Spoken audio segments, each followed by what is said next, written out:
কৈলাসবাবু, কৈলাসবাবু একটু বাইরে আসুন, দেখুন আপনার জন্য কি নিয়ে এসেছি। আরে আবার আবার আবার তুমি এখানে এসেছো? তোমাকে তো আমি কতবার বললাম আমি ওই কাগজে কিছুতেই সই করব না। তুমি ছল করে আমার সব সম্পত্তি নিজের নামে করে নিতে চাইছো, সেটা আমি বুঝে গেছি। তাই কিছুতেই তোমার এই ইচ্ছে আমি পূরণ হতে দেব না। দরকার নেই, কোনো কিছুর আর দরকার নেই। এই কাগজটা একবার খুলে দেখুন, সব বুঝতে পারবেন। নিন নিন নিন নিন নিন নিন। কেন, কি আছে এই কাগজে? কি, এটা তো আমার সম্পত্তির কাগজ, আর এখানে আমার সই। আমার সব সম্পত্তি তোমার নামে। এটা এটা কিভাবে সম্ভব? না না না না, এটা হতে পারে না। আপনার আসলে একটু বুদ্ধি কম আছে। আমি অনেক আগেই আপনার সম্পত্তি নিজের নামে করে নিয়েছিলাম, আপনি বুঝতেই পারেননি। শুধু সঠিক সময়ের অপেক্ষায় ছিলাম। বেরিয়ে যান, বেরিয়ে যান আমার বাড়ি থেকে।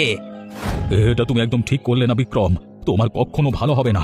এইভাবে বেইমানি করে বেশি দিন ওপরওয়ালার হাত থেকে রক্ষা পাবে না। আজকে আমি চোখের জল নিয়ে গ্রাম ত্যাগ করছি শুধুমাত্র তোমার বেইমানির জন্য। এর শাস্তি তুমি পাবেই। আরে হ্যাঁ হ্যাঁ, যান যান। রাখি, ও রাখি, শুনেছো গ্রামে কি ঘটেছে?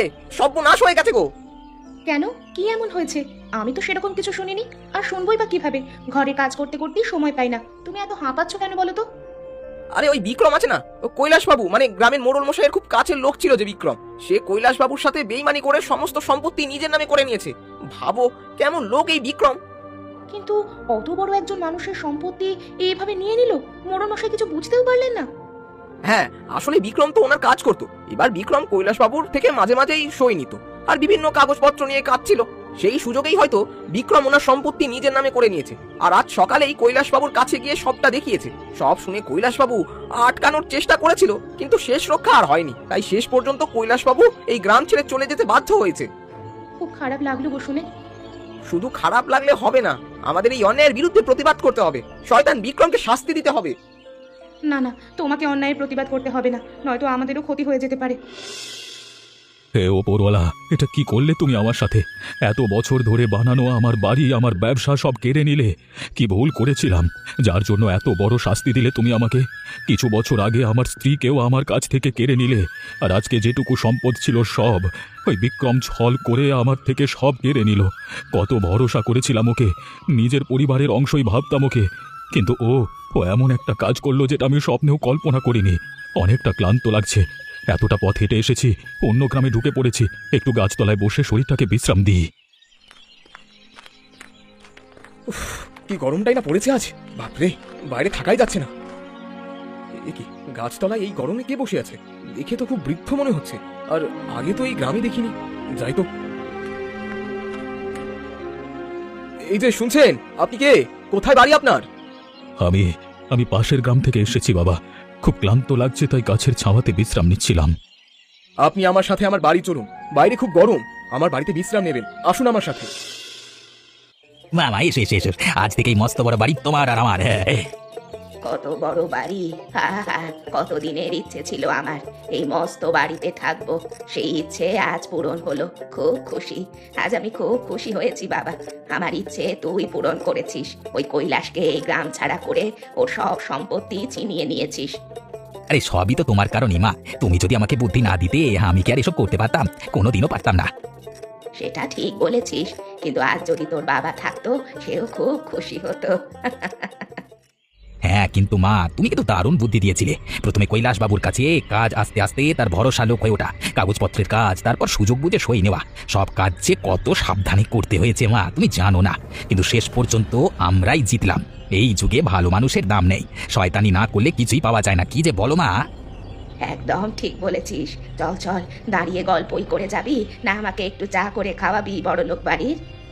আমি এখনই তোমার আর আমার জন্য চা নিয়ে আসছি। লীলা, ও লীলা, দেখো কাকে নিয়ে এসেছি। কে গো, ইনি কে? তোমার পরিচিত কেউ? হ্যাঁ, সব বলছি তোমাকে, কিন্তু বাইরে খুব গরম পড়েছে গো। বৃদ্ধ খুব অসুস্থ হয়ে পড়েছেন। তুমি একটু মাটির কষে জল দিয়ে শরবত বানিয়ে আনো তো 2 গ্লাস, আমিও খাবো, খুব গরম। হ্যাঁ, একটু দাঁড়াও, আমি এখনই আনছি। প্রাণটা জুড়িয়ে গেল। অনেক ধন্যবাদ মা, খুব জল তেষ্টা পেয়েছিল। আপনি একটু বসুন, আমি খাবারের ব্যবস্থা করছি, খেয়ে নিন। আমি খুব খুশি হলাম তোমাদের ব্যবহারে। এখনো যে তোমাদের মতো মানুষ আছে সেটা দেখে খুশি হলাম। কেন, সবাই তো এরকমই। মানুষ মানুষের পাশে থাকবে না তো আর কেই বা থাকবে? কিন্তু কৈলাসবাবু, আপনাকে তো এই গ্রামে আগে দেখিনি। আপনি কি পাশের গ্রামে থাকেন? হ্যাঁ, আমি পাশের গ্রামের মোড়ল ছিলাম, কিন্তু আমার এক বিশ্বস্ত কর্মচারী বিক্রম বেইমানি করে আমার সমস্ত সম্পত্তি নিজের নামে লিখিয়ে নিয়েছে। আর আজকে সকালে এসেই আমাকে আমার বাড়ি থেকে বের করে দিয়েছে। তাই আর জায়গা না পেয়ে এই গ্রামে চলে এলাম।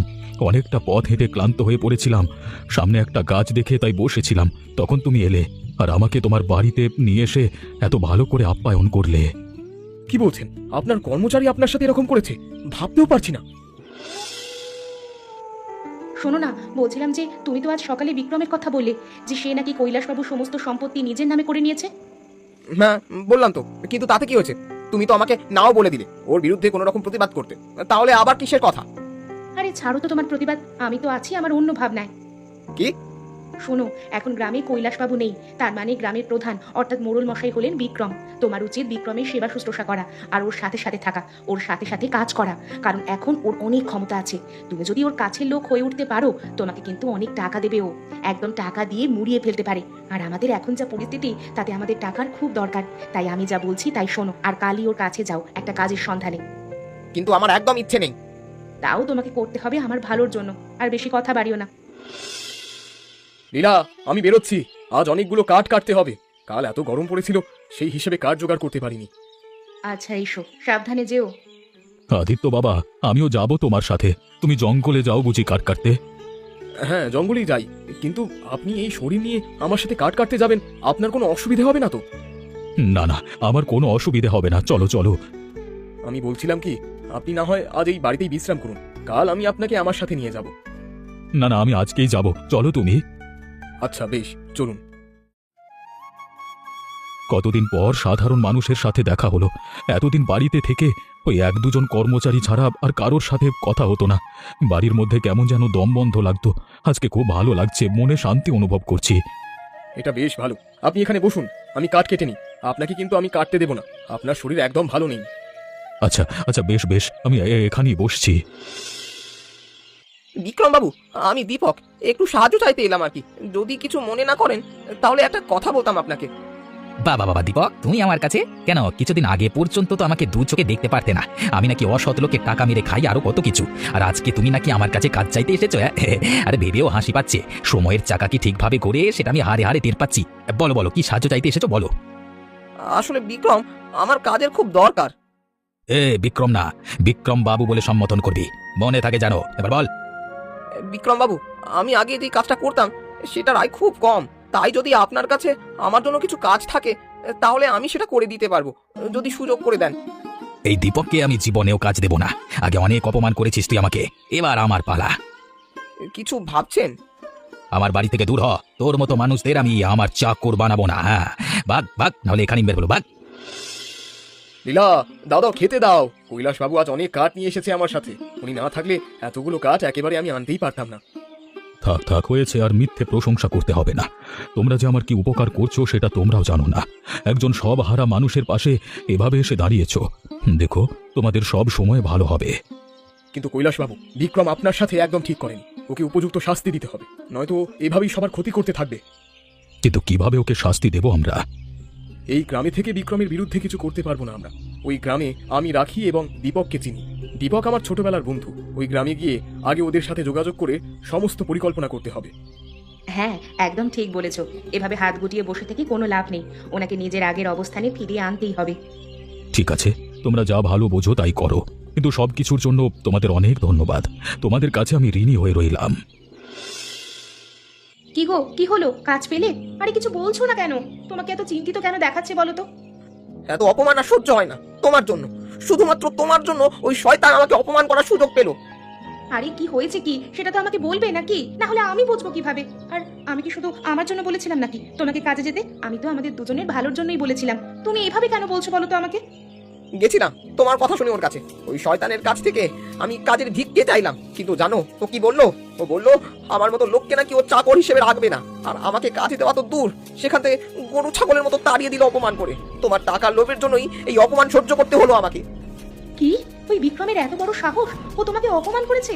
এবার এবার ওর কাছ থেকে প্রতিশোধ আমি নিয়েই ছাড়বো, যে করেই হোক। শোন না বাবা, তোর সঙ্গে একটা জরুরি কথা আছে। দাঁড়াও মা, টাকাটার হিসেব করে নিয়ে আসছি, তুমি একটু অপেক্ষা করো। হ্যাঁ, এতগুলো টাকা আছে, এই কয়েকটা টাকার হিসেব পরে করলেও হয় না? এত কি বাবা, সব সময় কাজ আর কাজ। মা কাজই সব, আর এই টাকা ছাড়াই পৃথিবীতে কেউ কাউকে চেনে না, সেটা তুমি তো খুব ভালো করেই জানো। হ্যাঁ সে জানি, কিন্তু তাও যা করছিস একটু সাবধানে করিস। হ্যাঁ সে তো অবশ্যই, বলো কি বলবে বলছিলে। শোন বাবা, গ্রামের লোকেরা তোর ওপর একটু হলেও কিন্তু রেগে আছে, কারণ গ্রামের মোড়লকে তুই বেইমানি করে গ্রাম থেকে বের করে দিয়েছিস এবং তার সমস্ত সম্পত্তি নিজের নামে করে নিয়েছিস। তাই আমি বলছি কি, যদি গ্রামের কেউ তোর কাছে কাজ চাইতে আসে তাহলে তুই তাদের না ফিরিয়ে তাদেরকে কাজের ব্যবস্থা করে দিবি। আর গ্রামের যেসব বেকার যুবকরা আছে তাদের জন্য কর্মসংস্থান খুলে দিবি, তাহলে দেখবি তারা তোর প্রতি দুর্বল হয়ে পড়বে আর সব সময় তোর পাশে থাকবে। না না মা, সবে মাত্র টাকা পেলাম, এখনই যদি সবগুলো টাকা নষ্ট করে ফেলি তাহলে পরে কি করব? অসম্ভব, আমি কারোর জন্য এখন সংস্থান করতে পারবো না। কিন্তু বাবা, আমি করতে যাচ্ছি, তুমি শুয়ে পড়ো। ছেলেটা ভুল করে ফেললো, জানি না এই টাকা এই বাড়ি ও কতদিন নিজের কাছে ধরে রাখতে পারবে। আসুন মোড়ল মশাই, এটাই হলো দীপকের বাড়ি, আমার ছোটবেলার বন্ধু।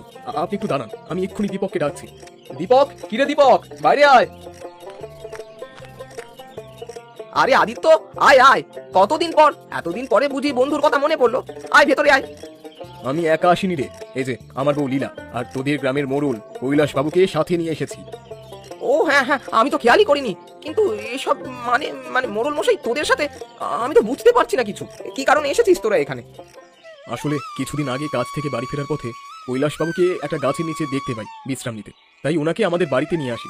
কারণ উনি খুব বৃদ্ধ ছিলেন আর খুব অসুস্থ দেখে মনে হচ্ছিল। ওনাকে বাড়ি নিয়ে এসে জানতে পারি যে এই গ্রামে বিক্রম নামে এক লোক ওনার সব সম্পত্তি, বাড়ি, ব্যবসা সব নিজের নামে করে নিয়েছে, তাও আবার বেইমানি করে। তাই আমি আর লীলা সিদ্ধান্ত নিয়ে আমরা কৈলাস বাবুর অধিকার ওনাকে ফিরিয়ে দেব, আর সেটা শুধুমাত্র আমরা একা করতে পারবো না। তাই এই গ্রামে এসেছি তোর আর বৌদির সাহায্য নিতে। একদম ঠিক করেছো, বিক্রম সত্যি অনেক বার বেড়েছে, ওকে এবার সাজদা করতেই হবে। তোমরা চিন্তা করো না, আমি আর লীলা মিলে একটা ভালো পরিকল্পনা করে নেব যেন ওই শয়তান বিক্রম শাস্তি পায়। বিক্রম বাবু শুনছেন? একটু বাইরে আসবেন, আপনাকে যে খুব জরুরি একটা তথ্য দেওয়ার ছিল। আরে রাকি, এসো এসো, বলো কি খবর, আর আমাকে কি বা জানাতে এসেছো? আমার স্বামী দীপক আপনার বিরুদ্ধে অনেক বড় ষড়যন্ত্র করছে। কি, দীপক আর আমার বিরুদ্ধে ষড়যন্ত্র? কিন্তু কেন? আসলে আমি ওকে বলেছিলাম আপনার কাছে কাজ চাইতে আসতে, ও এসেছিল, কিন্তু আপনি নাকি ওকে তাড়িয়ে দিয়েছেন অপমান করে, তাই ও খুব রেগে গেছে আপনার ওপর। আমি ওকে অনেকবার বুঝিয়েছিলাম আপনার মতো বড় মানুষের ওপর রাগ করতে নেই, কিন্তু তাও আমার কোনো কথা শোনেনি সে, আর সোজা চলে গেছে জঙ্গলে, সেখানে আপনাকে এই গ্রামের থেকে বের করার পরিকল্পনা করছে। তাই নাকি? ওর এত বড় সাহস! ঠিক আছে, আমি এখনই যাব জঙ্গলে, দীপককে সায়স্তা করে আসবো। ও চেনে না আমি কে, আমি কি করতে পারি। অনেক ধন্যবাদ তোমাকে। হ্যাঁ হ্যাঁ বিক্রম বাবু, আপনি তাড়াতাড়ি যান, আর সেটা কি আটকান, আমি আসছি এখন।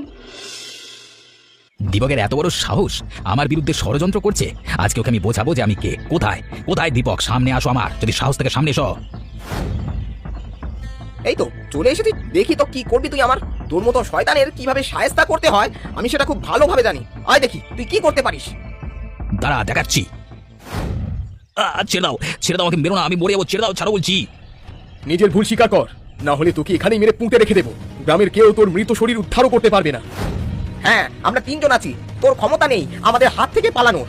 ওই জন্য ভালোই ভালোই বলছি, নিজের ভুল স্বীকার করে নে, নয়তো খুব খারাপ হয়ে যাবে। হ্যাঁ, আমি সব স্বীকার করছি, আমি ভুল করেছি, বেইমানি করে ওনার সম্পত্তি নিয়েছি, আমি সব আবার ওনাকে ফিরিয়ে দেবো, কিন্তু আমাকে তোমরা ছেড়ে দাও। আমার ছেলেকে ক্ষমা করে দেবেন, আমি চলে যাচ্ছি এই বাড়ি ছেড়ে। আপনি চাইলে থাকতে পারেন, আপনি বৃদ্ধ মানুষ, আমি বুঝতে পেরেছি বৃদ্ধ হয়ে সমাজের সাথে কাজ করে লড়াই করে বেঁচে থাকা ঠিক কতটা কঠিন। আপনার ছেলে কঠিন শাস্তির যোগ্য, কিন্তু আপনি চাইলে এই বাড়িতে থাকতে পারেন। অনেক ধন্যবাদ মোড়ল মশাই। লীলা, রাখি, তোমরা দুই গ্রামের দুই সাহসী এবং বুদ্ধিমতী বউ, তোমাদের জন্যই আমি আবারও আমার বাড়ি, ব্যবসা, আমার পুরনো জায়গা জমি সব ফিরে পেয়েছি। অনেক অনেক ধন্যবাদ। এটা তো আমাদের কর্তব্য। এই নাও তোমাদের জন্য উপহার। এইসবের আবার কি দরকার ছিল? তোমরা আজকে থেকে আমার দুই মেয়ে, আর বাবা হয়ে মেয়ের জন্য এইটুকু করতেই পারি। নাও নাও।